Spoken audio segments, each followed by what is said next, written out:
Hello guys, welcome back to the channel. आज की video में मैं आपको बताने वाला हूँ कि अगर सपोज मेरे पास कुछ आरएलएस टेबल इस टाइप से है, ठीक है, जिसमें मैं अगर आप एक्सेस टाइप पे अगर गौर करें तो इसमें मेरे पास तीन टाइप के एक्सेस हैं। एक कमर्शियल है, एक फुल एक्सेस है, एक मेडिकल है। ठीक है, इसमें कंडीशन अगर ये है, फुल एक्सेस वालों की तो कोई प्रॉब्लम नहीं है, उनको सारा डेटा दिखेगा।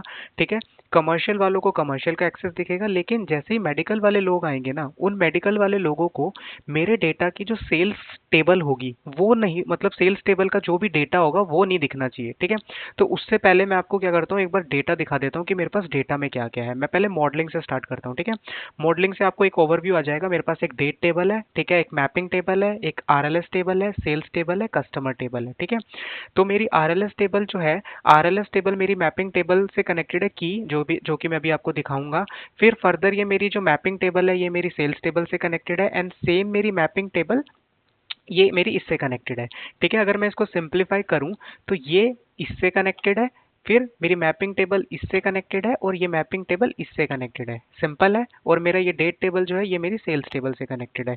ये सिंपल मॉडलिंग की हुई है मैंने। ठीक है, और इसको ये मत सोचिएगा कि यहाँ पर मैनी टू मैनी रिलेशनशिप है तो ये सही काम करेगा। रीजन बीइंग, क्योंकि मैंने इसकी इसमें क्या कर रखा है, इसकी जो डायरेक्शनल है वो सिंगल कर रखी है, और मैंने इसको, क्योंकि आपकी दोनों डायमेंशन टेबल है और वो एग्जैक्टली ठीक काम करेगा आरएलएस को जैसा बिहेव करना चाहिए। तो यहाँ पे मैनी टू मैनी कोई प्रॉब्लम नहीं करने वाला है। बस जब आप ड्रॉप डाउन यहाँ पे करते हैं, अगर मैं आपको ये दिखाऊं क्रॉस फिल्टर डायरेक्शन के अंदर, तो सिंपली यहाँ पे मैंने सेट किया हुआ कि जो मेरी आरएलएस टेबल है वो मेरी मैपिंग टेबल को फिल्टर करे, और बाकी जो भी मेरी फिल्टरेशन होनी होगी वो बाकी फर्दर हो जाएगी। ठीक है, ये हुआ मेरा मॉडलिंग अपफ्रंट से। इसको लेके ज़्यादा पजल होने की ज़रूरत नहीं है। ठीक है, उसके बाद अगर मैं डेटा की बात करूं तो मेरा कस्टमर के अंदर मेरा कस्टमर आईडी है, customer name, country, territory, similarly date table है, और मैपिंग टेबल है। मैपिंग टेबल के अंदर कस्टमर आईडी, अकाउंट नेम, ये इस तरीके से है। ठीक है, अब कंडीशन क्या है, कंडीशन जैसे कि मैंने आपको बताया कि जो मेडिकल वाले लोग आएंगे, जैसे ही ये मेरा मेडिकल वाले लोग आएंगे जितने, ये अगर मेरे ये तीन लोग आते हैं तो इन तीनों लोगों के लिए मेरी जो सेल्स टेबल में अभी मुझे डेटा दिख रहा है वो मुझे डेटा नहीं दिखाना है। अगर मैं आपको और इसको सिंप्लीफाई करूं तो सिंप्लीफाई मैं इस तरीके से करूंगा कि मान लो कोई मेडिकल का पर्सन आता है और वो सेल्स डेटा पे यहाँ पर इस टैब पे भले ही वो नेविगेशन कर सकता है, लेकिन उसको ये विजुअल्स ब्लैंक दिखेंगे, लेकिन जब वो मेडिकल डेटा पे जाएगा उसको ये दिखेगा। ठीक है, मैं डेमोन्स्ट्रेट कर देता हूँ एक बार कैसे काम करेगा ये। ठीक है, अगर सपोज अभी मैं यहाँ से क्या करता हूँ, फिल्टर क्लियर करता हूँ और मैं कोई भी एक मेडिकल का यूजर लेता हूँ। सपोज मैंने ये एक मेडिकल का यूजर लिया और मैंने क्या किया, मैंने इसकी रोल की टेस्टिंग करी। ठीक है, रोल की टेस्टिंग करी और ये किया। ठीक है, अभी देखिए आप, अभी मुझे आरएलएस टेबल फिल्टर हुई, मैपिंग टेबल दिख रही है, मुझे कस्टमर टेबल दिख रही है, लेकिन जैसे ही मैं सेल्स टेबल पे जाऊंगा मुझे सेल्स टेबल नहीं दिख रही है। अगर मैं आपको विजुअल लेवल पे दिखाऊं तो ये डेटा देखिए उसके लिए फिल्टर हो गया है, जो भी मैंने स्पेसिफिक यूजर सेलेक्ट किया है उसके अकॉर्डिंग उसको जो भी असाइन था वो फिल्टर हो गया है।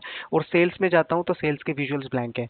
तो इस वीडियो में बने रहिए, बहुत इंपॉर्टेंट कॉन्सेप्ट है। ठीक है, आप एक तरीके से आप इसको बोल सकते हैं कि अगर आपका सेपरेट टेबल है एक, और आप पेज लेवल पे एक आरएलएस चलाना चाहते हैं तो उस पेज लेवल पे आरएलएस कैसे करेंगे।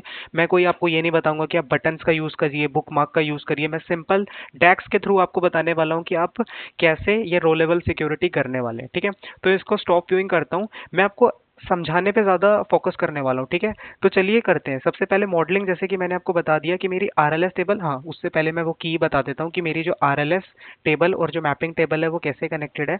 अगर मैं अपनी मैपिंग टेबल के ऊपर जाऊँ तो यहाँ पे मेरी कंट्री और टेरिटरी थी, मैंने जस्ट इसको इनको कनकैट करके एक की बना लिया है। सिमिलरली मैपिंग टेबल के अंदर भी मेरे पास एक कंट्री था और एक की था, मैंने इनको कॉन्कैट करके एक की बना लिया। यही मेरी सिंपल की है। की is nothing but a combination of country and territory. ठीक है, उसके बाद जो मेरी मैपिंग टेबल सेल्स टेबल से कनेक्टेड है वो एक आईडी के थ्रू कनेक्टेड है, और सिमिलरली मेरी मैपिंग टेबल कस्टमर टेबल से भी आईडी के थ्रू कनेक्टेड है। ठीक है, चलिए अब हम बात करते हैं अपने रोल्स के ऊपर। अब आपको क्या करना है, मॉडलिंग में जाना है, मैनेज रोल्स पे जाना है।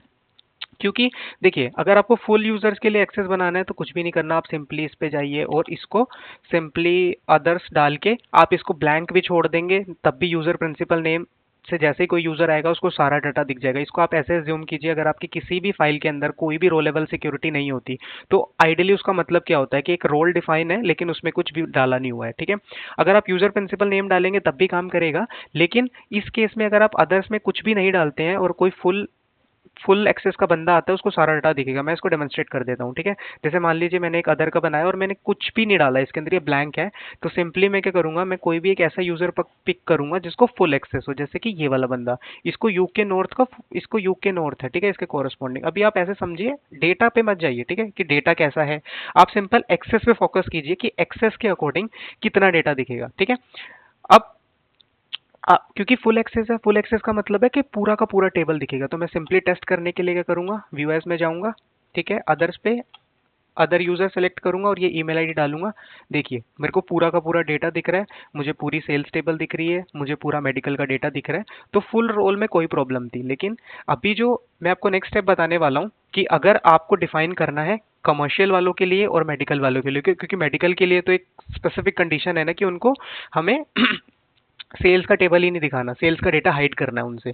तो मैं क्या करूंगा, सिंपली मैनेज रोल्स पे जाके मैंने लॉजिक लिखा है, थोड़ा सा ध्यान से समझिएगा, ठीक है। सबसे पहले क्या करेंगे, आप एक नया रोल बनाएंगे, ठीक है, नया रोल बनाएंगे, उसको कुछ भी नाम दे दीजिए और जो आपका आरएलएस टेबल है, आरएलएस टेबल पे ईमेल आईडी के सामने यूजर प्रिंसिपल नेम डाल दीजिए, क्योंकि तभी तो उसे पता चलेगा ना कि कौन सा यूजर लॉगिन हुआ है, ठीक है। अब अब जोन से भी टेबल का आपको डेटा रिस्ट्रिक्ट करना है, ठीक है, उस टेबल को आप सेलेक्ट करेंगे क्योंकि आपको सेल्स टेबल रिस्ट्रिक्ट करना है। उसके अंदर क्या करना है, सबसे पहले इस पे फोकस कीजिए। मैंने एक वेरिएबल बनाया है हैश कमर्शियल। हैश कमर्शियल वो यूजर्स होंगे जिनके एक्सेस टाइप में कमर्शियल होगा। इसमें मैं क्या कर रहा हूँ, इस फिल्टर के अंदर, आपको दिखने में बहुत बड़ा लग रहा होगा लेकिन मैं इसको ब्रेक डाउन कर रहा हूँ, ठीक है। फिल्टर के अंदर क्या करेंगे, सबसे पहले वैल्यूज फंक्शन से शुरू करते हैं, क्योंकि डैक्स हमेशा राइट टू लेफ्ट काम करता है। लेकिन क्योंकि इसके अंदर एक वर्चुअल टेबल बन रही है, तो मैं पहले क्या करूंगा, उस वर्चुअल टेबल को हैंडल करूंगा, ठीक है। फिर मैं फिल्टर, सबसे एंड में मैं की फिल्टर पे आऊंगा, ठीक है। तो सबसे पहले सबसे अंदर वाली वैल्यूज को हैंडल करते हैं, ठीक है। इसमें क्या करेगा, वैल्यूज फंक्शन ये इंश्योर करेगा कि एक्सेस टाइप में जो भी वैल्यूज हैं उनका अकरेंस एक बार आ जाए, कमर्शियल, फुल एक्सेस, मेडिकल, ठीक है। अब जब एक लिस्ट बन गई, यूनिक लिस्ट बन गई, उसके सामने देखेगा कि कितने यूजर्स हैं जहां पे एक्सेस टाइप कमर्शियल है, ठीक है। उसका एक वर्चुअल टेबल बना, वर्चुअल टेबल बनने के बाद उस वर्चुअल टेबल की रोज को काउंट किया गया, ठीक है। यहां तक क्या किया गया, उस वर्चुअल टेबल की रोज को जहां पे कमर्शियल लिखा था उनको कैलकुलेट किया गया कि रो का काउंट कितना है, ठीक है। ये बहुत इंपॉर्टेंट है। उसने रो काउंट कर लिया, उसके बाद उसने बोल दिया कि फिल्टर्स, कि जो भी यूजर आएगा उसके लिए फिल्टर क्या रखे, फिल्टर्स ऑन रखे, ठीक है। ये एक हो गया। फिर दूसरी कंडीशन के अंदर क्या हुआ, दूसरी कंडीशन के अंदर सब कुछ सेम है, बस इसमें भी सेम क्या हुआ, पहले यूनिक एक्सेस टाइप की लिस्ट निकाली, फुल एक्सेस, मेडिकल, कमर्शियल। उसमें देखा कि कितने यूजर्स हैं जिनके सामने मेडिकल टैग है, उसको फिल्टर किया। उसको फिल्टर करने के बाद यहाँ पे उसकी रोज को काउंट किया गया, इसके लिए भी बोला गया कि फिल्टर। अब रिटर्न स्टेटमेंट में ही मेन कंक्लूजन है। रिटर्न के अंदर क्या बोला, जो मेरा पहला वेरिएबल था हैश कमर्शियल, दो वेरिएबल हो गए ना, एक हैश कमर्शियल हो गया और एक हैश मेडिकल हो गया। अब मैंने बोला कि अगर मेरी हैश कमर्शियल की रो काउंट जो आया है, अगर वो ग्रेटर देन 0 है तो मुझे ट्रू दे। अभी मैं ये ट्रू फॉल्स भी क्लियर करता हूं। ये ट्रू दे, ट्रू मतलब वो टेबल को दिखाए। और मेडिकल वालों के लिए क्या करे, जो भी उसका रो काउंट है उसको 0 कर दे, यानी उसको फॉल्स कर दे, क्योंकि 0 रखने का मतलब यही है ना, उसको फॉल्स कर दे, ठीक है। दोबारा से सिंप्लीफाई करता हूं। सबसे पहले हमने एक्सेस टाइप की एक यूनिक लिस्ट बनाई, फिर हमने देखा कि कितने यूजर्स हैं जिनके सामने कमर्शियल टैग है, उसका एक वर्चुअल टेबल बना, उस वर्चुअल टेबल की हमने रोज को काउंट किया और हमने बोला कि फिल्टर्स रखना, ईमेल आईडी पे फिल्टर रखना, ठीक है। सेम मैंने मेडिकल के लिए बनाया, बस कमर्शियल की जगह मेडिकल डाल दिया। फिर मैंने कंडीशन डाली कि जहां पे मेरा कमर्शियल का हैश कमर्शियल जो वेरिएबल बने ऊपर बनाया, उसका अगर रो काउंट ज्यादा है 0 से, जो कि ऑब्वियसली 0 से ज्यादा होने वाला है, उसको ट्रू रखा, हेल्स फॉल्स, ठीक है। और मैंने सिंपली इसको चेक किया और अब मैं टेस्ट करता हूँ, ठीक है। अब मान लीजिए मैंने एक मेडिकल का यूजर लिया, मेडिकल का यूजर लेने के बाद मैं व्यू एज में जाके जो ये मैंने एक्सेस बेस्ड यूजर बनाया इस पे क्लिक किया और इसको किया, देखिए ये फिल्टर हुआ, मेरी सेल्स टेबल बिल्कुल ब्लैंक हो गई है। मैं कमर्शियल के लिए भी टेस्ट करके दिखाऊंगा। कस्टमर टेबल मुझे दिख रही है, बाकी सारी टेबल्स दिखेंगी मुझे, ठीक है। अब आप बोलेंगे कि मैंने इसके लिए पहले भी किया था, मैं एक बार कमर्शियल के लिए भी करके दिखा देता हूँ। कमर्शियल वाला पर्सन आया, ठीक है, यहाँ पे गया मैंने इसकी ईमेल आईडी को कॉपी किया, व्यू एज पे किया और इसका मैं भी एक्सेस बेस्ड यूजर में मैंने इसकी ईमेल आईडी डाली और इसको ओके किया। इसके लिए मेरा क्या हुआ, सेल्स टेबल मुझे दिख रहा है, कस्टमर टेबल मुझे दिख रहा है, और अगर मैं विजुअल लेवल पे जाऊं तो इसको मेडिकल भी दिख रहा है, इसको सेल्स भी दिख रहा है, ठीक है। तो ये बहुत ही प्रैक्टिकल आरएलएस का एग्जांपल मैंने आपको दिया है कि कैसे आप पेज लेवल आरएलएस मैंने आपको करके दिखाया विद इन डेक्स। अगर सपोज अब अगर सपोज मान लो कोई एक एक स्टेप और आगे मैं जाना चाहूंगा यहाँ पे। अब मान लो कि कोई भी यूजर आता है, जैसे मैंने सेल्स पे लिखा, अभी ये मैंने इतना सारा लिखा। आप ट्रू फॉल्स का मैंने बोला था कि मैं आपको बताता हूँ। ट्रू में क्या हुआ, टेबल दिखा रहे हैं। अगर मान लीजिए मैं पूरे डेक्स को कमेंट आउट करता हूँ, ठीक है, पूरा डेक्स मैंने कमेंट आउट करा और मैं बोल रहा हूँ कि हर यूजर के लिए मेरी ये टेबल जो है हाइड कर दे, तो मैं क्या करूंगा, सिंपली इस टेबल पे आके फॉल्स लिख के इसको कर दूंगा ओके। इसको मैंने ओके किया, ठीक है। अब कोई भी यूजर आएगा, जैसे मान लीजिए मैं एक यूजर पिक करता हूँ, ठीक है, सपोज फुल एक्सेस वाला यूजर पिक करता हूँ, ठीक है। फुल एक्सेस का यूजर पिक किया, होम पे आया, व्यू एज, नहीं, इस फुल एक्सेस वाला नहीं, फुल एक्सेस वाला नहीं, एक कमर्शियल वाला कोई लेना पड़ेगा, कमर्शियल वाला। क्योंकि क्योंकि जो मैंने मैनेज रोल सेट किया है एक्सेस बेस्ड यूजर के लिए सेल्स टेबल पे सेट किया है, तो मुझे कमर्शियल या मेडिकल, मान लीजिए मैंने कमर्शियल के लिए, क्योंकि उनको दोनों पेज का डेटा दिख रहा था, ठीक है। मैं इस पे आया, व्यू एस और अदर यूजर्स और एक्सेस बेस्ड, इस पे आके मैं अगर इसकी ईमेल आईडी को कॉपी करूं तो देखिए ये दिख रहा है, लेकिन अब इसके लिए भी सेल्स टेबल हाइड हो गया है, ठीक है।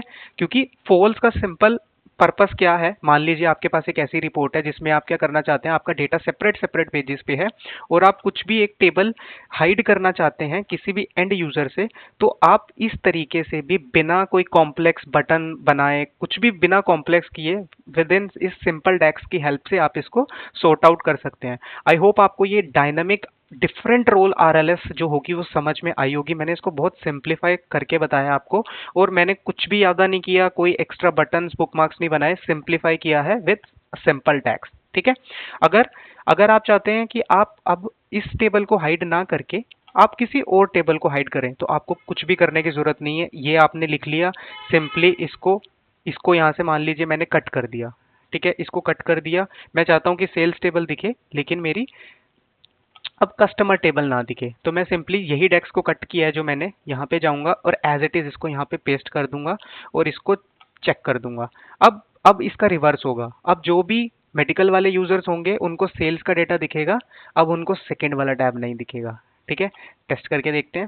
सिंपली मैं अपने आरएलएस टेबल पे आया, मैंने कोई भी एक मेडिकल यूजर पिक किया, ठीक है। इस मेडिकल यूजर्स का एज अ रोल टेस्ट किया, अदर्स में जाके पेस्ट किया। अब देखिए सेल्स टेबल दिख रही है लेकिन कस्टमर टेबल ब्लैंक हो गई है। दैट मीन्स पहला पेज दिखेगा, अब दूसरा पेज नहीं दिखेगा, ठीक है। ये एक और डिफरेंट वे है।